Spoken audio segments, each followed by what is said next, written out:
Hey there, horror movie tea sippers. The following podcast episode will contain spoilers for the movie we are about to review. If you have not seen the movie and do not wish to have anything ruined prematurely, please do not continue to watch or listen until you have seen the movie. And welcome to the Horror Movie Tea Podcast.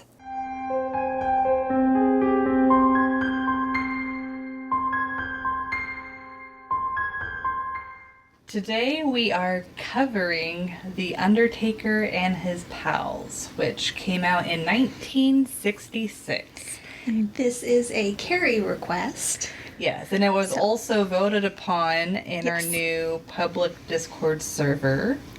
But before we go into the review, let's grab our cups and talk about tea. So, as we've all guessed, I am drinking Plum Deluxe.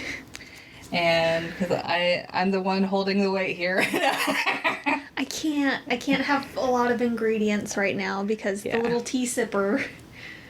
So. Yeah. But that is understandable. Yeah, little tea sipper can't have certain teas. But I am having the Plum Deluxe Garden Grove green tea. It has green tea, jasmine flowers, rose petals, dried cherries, and vanilla essence. And I am drinking Mystic Dragon green tea.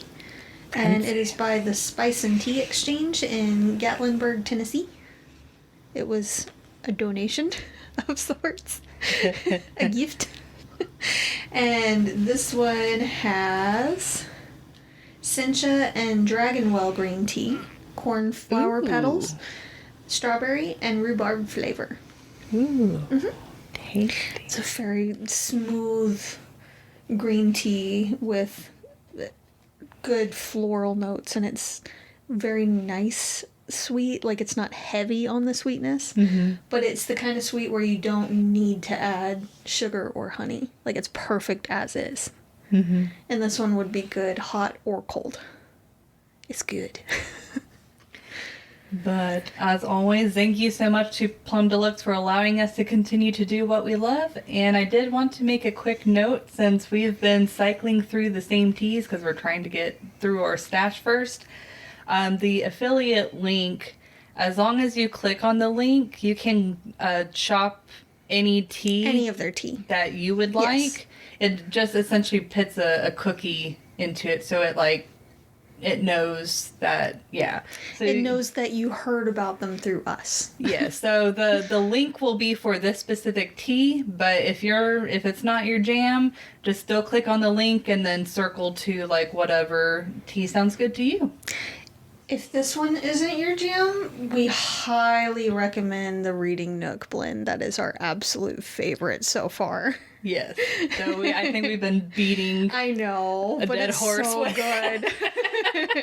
Anyway. I just wanted to throw that out there because I don't know how many people are familiar with how affiliate links work. So, but anyways.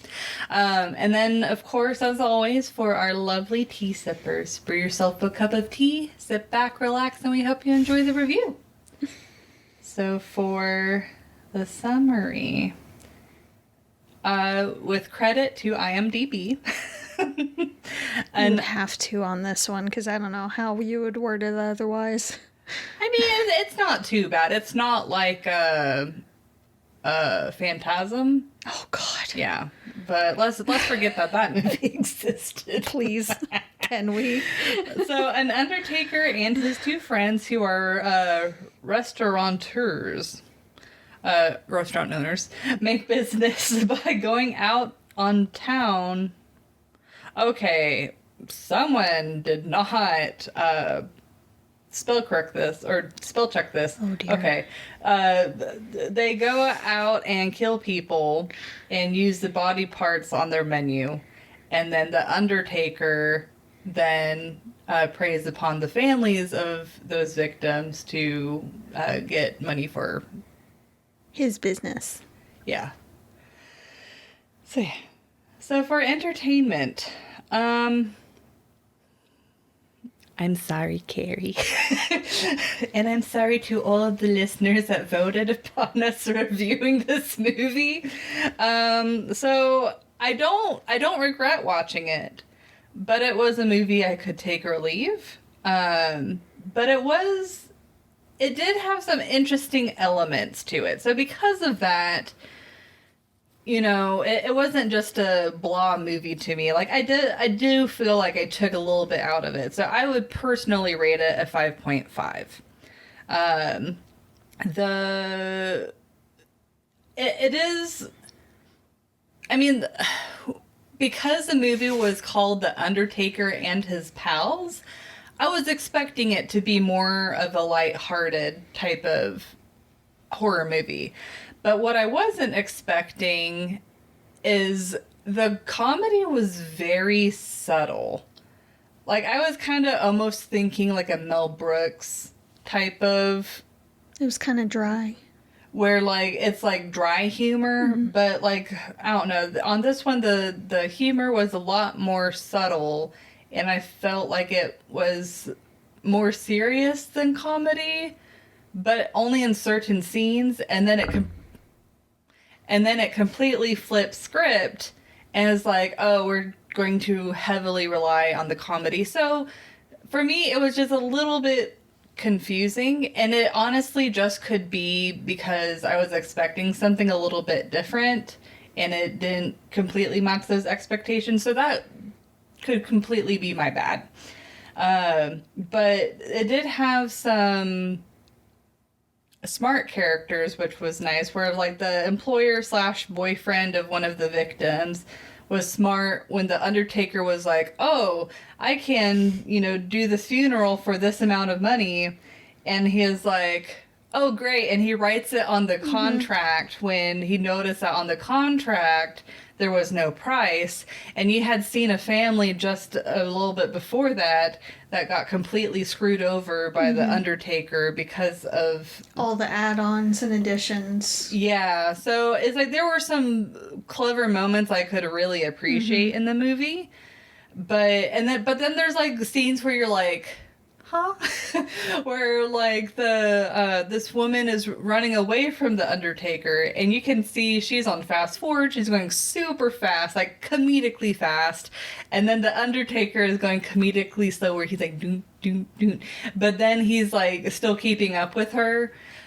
And they changed the music too. Yeah. When they switch back and forth on that scene. That was just so weird. It was weird, but I feel like, I don't know. It kind of made sense, but at the same time, it was kind of ridiculous. Yeah, I kind of wish, like, I don't know if you got this, but it kind of felt like the movie had some tonal issues. I feel like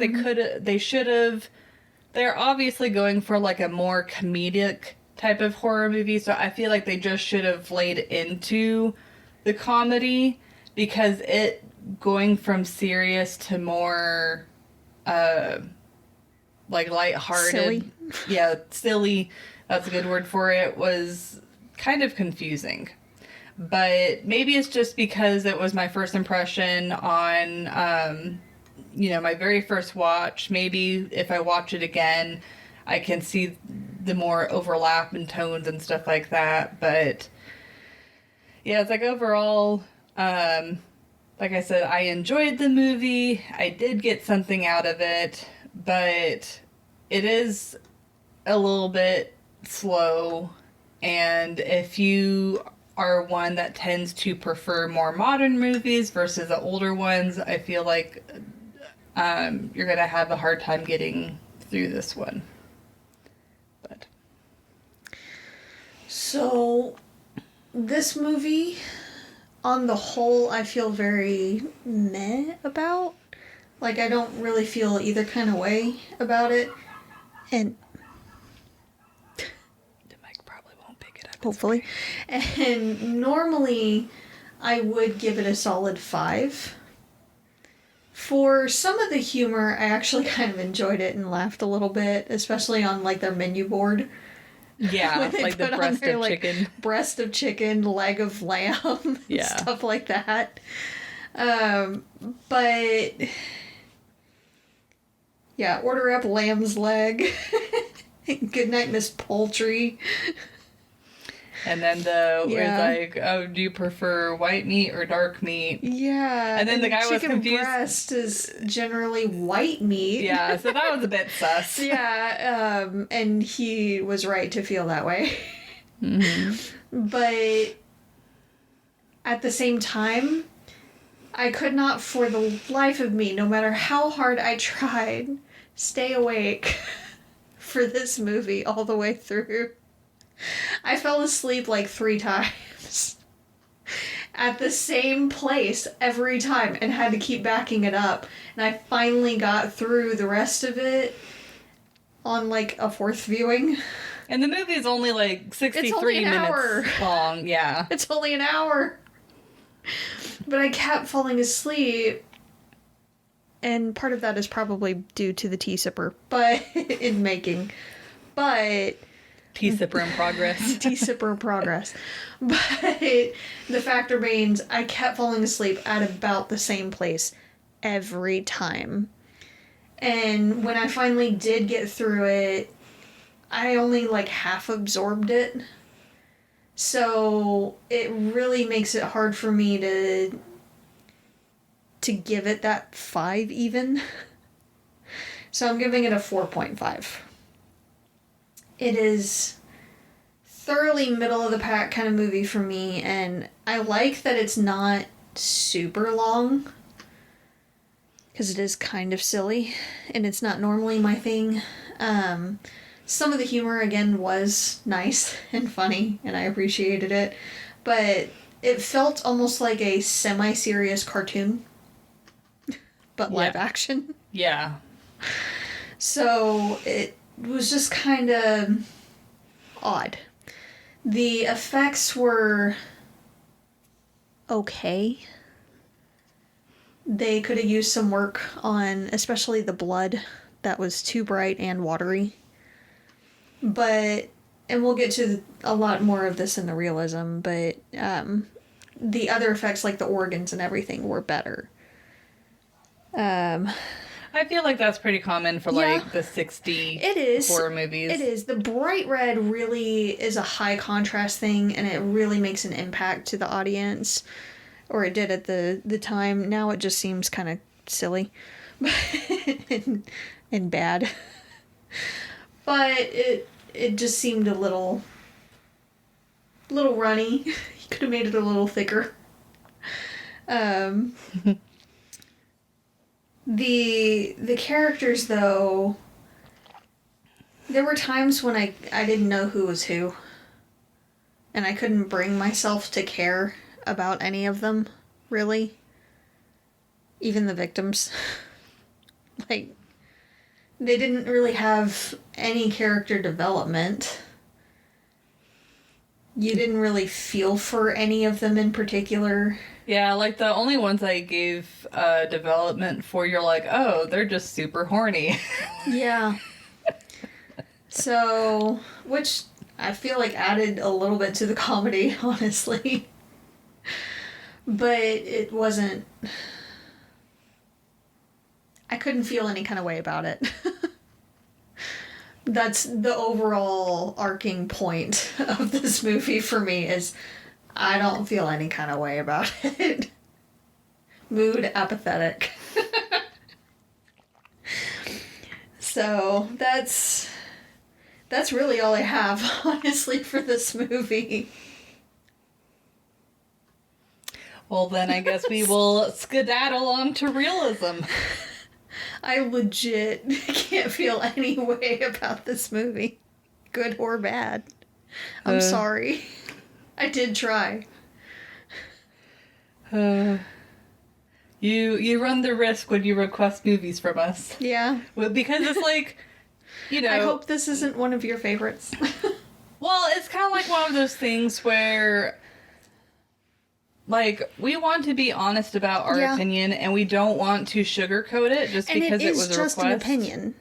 Yeah, exactly. Like, it's just our personal opinion, and that's why we started the podcast because we want to open up the conversation. And it's like, if you really enjoyed the movie, let us know.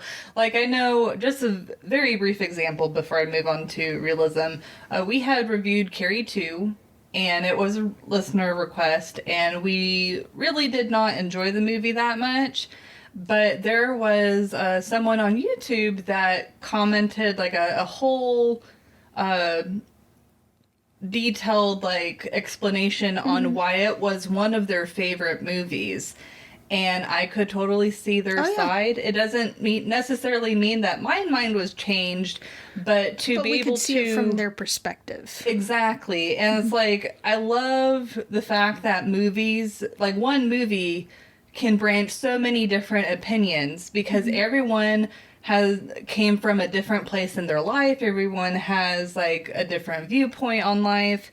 We're all viewing it from a different lens. Exactly. And that's why I love opening up the conversation and pressing, our listeners to say their opinion of the movie that we reviewed, because oftentimes it brings a whole new perspective to something that we wouldn't have ever seen before. There have been times where we appreciate a movie and we like it, but someone else's different perspective makes us appreciate it even more as well, and makes us think a little harder about some of the things that we were a little more harsh on. So it's nice to see those different perspectives, and that's what we want in the community, is more viewpoints, more discussion. And I can't remember which movie it was. I think it was Tetsuo, but there was stuff, a part of it, that went way over our heads. Yes. And having people explain. We needed that one. We needed that explanation for sure. It, like, while I still don't necessarily drastically change my opinion about the movie, it was really cool to know. It's like, oh, that makes more sense. That helps me appreciate the movie more. So, but that's our spiel, and that's why we will continue to pressure everyone to give us their opinions. But anyway. I don't know about pressure. We will ask for them. Ask. But I know. Slow your roll there. I was being aggressive on purpose. A little bit. Jeez. All right. Calm yourself, woman. Let's move on to realism, shall we? Anyways, so for realism. We have fun during these recordings. Yep. I am going to give this a 2. Like... That's fair. Like, it wasn't so out of the realm of like, the story itself about, like, these 2 restaurant owners killing people, and then the Undertaker has to deal with them. Like, as terrible as that sounds, I can totally see something like that happening. Yeah, I could see the premise itself being a thing. But it's more like how they executed it. Like, the jokes and stuff, of course, like breast of chicken and leg of lamb. Whenever people obviously knew it wasn't those things, it's like they weren't going to get away very long with that. I'm surprised the health inspector wasn't called. Yeah, like they really should have gone with like a more exotic meat. Like, oh, this is... But they wanted to be cheeky about it. Yeah. It was like a private joke. Yeah, like, I'm glad they did it that way. Oh, yeah. But from a realistic perspective, is that they wouldn't have gotten away very far with that. No. But really the biggest complaint is the fact that they were getting away with it for so long. And then the blood, terrible. It's just like bright. Water. Yeah. It's like Kool-Aid. Yeah. But the as you mentioned before, the gore part actually wasn't too bad. No, yeah, the organs looked really good. Like, the sheen on them was good, the texture. It looked decent. Yeah. They didn't really show any muscle or anything over the actual organs like there should have been.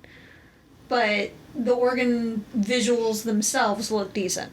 Yeah. Yeah, but it's kind of... It's one of those movies like Phantasm, where you watch it and it just makes your brain mush, and A little bit. you're like, I can't think. So that's all I have for Realism, because it's either I nitpick so many things that we're here for, 45 minutes, or I give more general statements. So, yeah. A 2 is very fair. I was going to give it that as well. Nice. So, it is a movie that knows it's not realistic and doesn't try to be super realistic about it. Like the vat of acid, the huge vat of acid, would smell so bad, especially when they put a body in there. And it would take a fair bit of time for the actual flesh to dissolve off of the body. And when it does, you're not going to be able to just pull a skeleton up like that and it be connected. That's not how it works. No, because there's ligaments. In any way, shape, or form. Yeah, that's not how bodies do. Yeah, I'm sure if the flesh came off, then the ligaments would too. Yes. Because I'd assume that they're, like, similar in... Yes. Yeah. They're slightly different texture, but... Yes, they would dissolve as well. So the tendons, the ligaments, all the muscle tissue, the organ tissue, all of that would dissolve. It would take a while, but it would all dissolve. And which means the bones are not connected anymore. And it's like we do kind of have reference since a certain serial killer has done that. Actually, and I others. think several serial and killers. others, but he's one of the most famous. Yeah. For sure. Yeah. Especially since there was just recently a series. Yep. So, yeah, that's not how bodies do.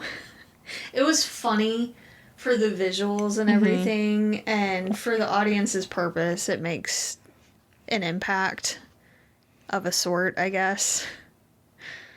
So it gives the audience more context of what's going on, and, it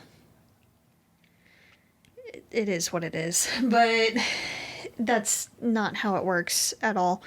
The smell would have been atrocious, and there would have been people that had complained about that, if nothing else, to the health inspector at some point. The quality of the meat and everything, and I'm sorry, what diner serves just meat on the plate? Yeah, that's kind of nasty. What gets me, though, is they had a delivery person that was supposed to be delivering, like, veggies and stuff, and side kind of things. But whenever they would show a dish, it was just the meat. Yeah. So what are they doing with it? Unless if they cooked it in a broth or something. Maybe, but we didn't see any kind of moisture at all. Well, let's be honest. The plates that they put in front of people looked dry as hell. Like Sahara Desert dry. The guy had to saw through the meat for the leg of lamb. Which was his first clue that it wasn't lamb. Honestly, lamb is supposed to be a lot more tender than that. But it's just... it makes no sense. There also would have been blood everywhere from them cutting up the bodies, especially with Miss Friday, I believe it was, that they knocked out and brought into the kitchen to look at her organs. Yeah. But their area was pretty clean. Like, there was no blood. I found it interesting and kind of hypocritical that the main chef dude that had dropped out or was kicked out or whatever of med school was like, prep the patient while I scrub up. So he was trying to kind of be sterile about it, but didn't fully wash properly. And then he put on gloves, but he had the other dude handle the girl, and he wasn't sterile at all. And then the guy had put a blanket over her, which was also let's be honest, that wasn't sterile either. Ain't no way in hell. And then he takes his gloves, which we hope were clean, but it doesn't matter at this point anyway, and touches the unsterile blanket and moves it off her. There's been no iodine or any kind of cleaning or anything, antiseptic, nothing on the body. And then the dude who hasn't even washed his hands hands him the scalpel.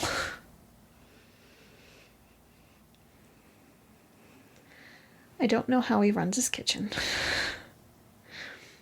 But just seeing how he handles this stuff gives me serious concern. Even if he had used more reasonably sourced meat. Reasonably sourced. Free range. Yeah. Well, they were free range. And cage free. And cage free. But probably not organic though. They were organic of a sort. I can't with They you. weren't modified. No GMOs.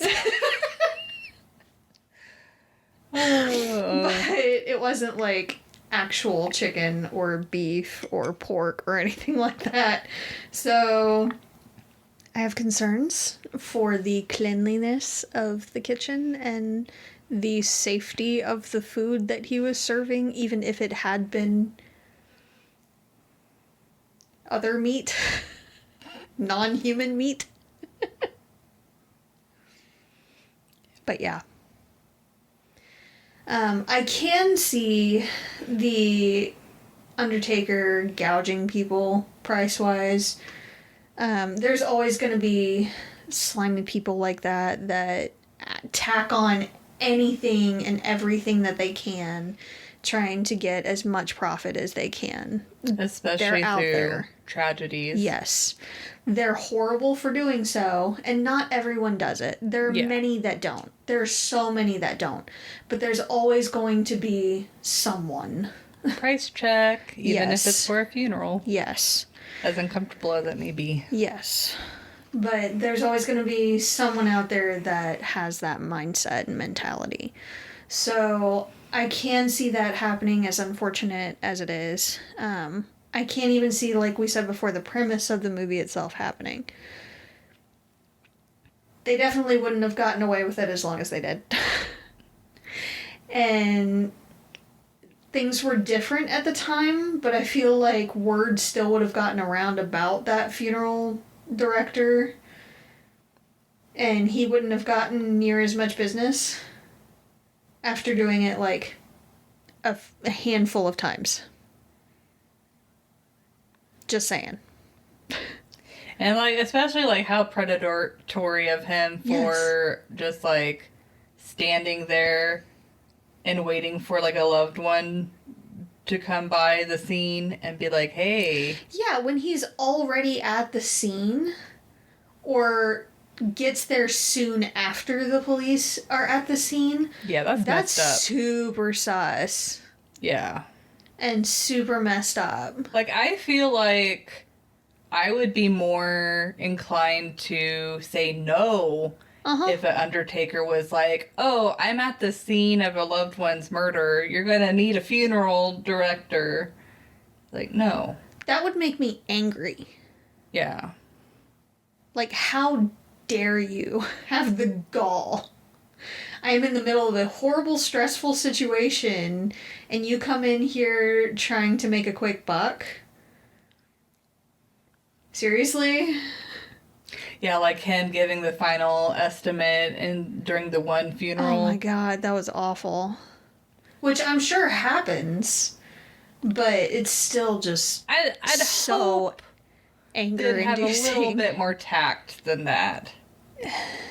I'm sure Like, at some least would, but... finish the surface. Well, like I said, there's always going to be that one person out there, but it's rage-inducing, honestly. Yeah.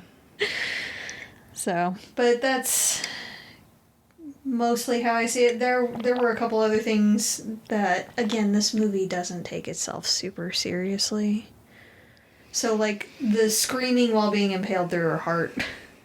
Yeah, I was like, and flailing. I would assume you'd probably have at least at minimum like gurgling sounds because there's literally blood into your lungs. And she was screaming, but there was no flailing or movement or anything. Yeah. Yeah. And just other things like that. It was silly. It's not very realistic. So. I feel like this one would be a good one to watch with friends. Yeah, it would. Laugh at. And it's one that you don't necessarily have to pay super close attention to. So, excuse me. That's what I got. Well, yeah, it's like, I feel like this one you could take it or leave it. Like, if you have some level of interest in the movie, then watch it. You know, you're not going to be scarred for life or anything, hopefully. Trigger warning. But, I'm not mad I watched it. I'm mad I couldn't stay awake for it, but... yeah. But thank you so much for joining us today, and please comment on what you thought of the movie. If you'd like to recommend a movie, game, or tea, and keep up to date with our content, you can find us on YouTube, Twitter, Instagram, Facebook, TikTok, and most places you listen to podcasts. And we also have a public Discord server now. We have postponed any further polls for upcoming episodes until our or your co-host is the little tea sipper in progress has settled, but it's a good place to go to keep more up to date with like our announcements. We'll also post a lot more readily, like a month or two ahead of time, on like what episodes are coming out, and then also if you want to talk about horror movies, horror shows, or horror video games. Mm-hmm. It is also worth noting that we have episodes scheduled through, like, May. So if you do request... It's going to be a while. It's going to be a little bit. Sorry. We had to plan maternity leave. So. And then we can't do June because that's Shark Month. Yeah. So essentially, up until July... Shark or aquatic. We haven't calling it Shark decided. Month. Yeah, it's something. We're not changing it's Shark Month. No matter what movie we review, it's Shark Month. Okay, that's fine. This is fine. We'll just have a shark named Bruce on the set. It'll be fine. Yeah. Anyway, if you'd like to support the podcast, please subscribe, like, and share our content. If you'd like to support us monetarily, we do have a Teespring and PayPal, or we have our affiliate link with Plum Deluxe if you would like. It does not affect the price of the tea at all. It just allows us to continue to do what we love. You can find all of the sites mentioned linked below, including the Discord. And until the next time, guys, stay safe and stay spoopy. Bye!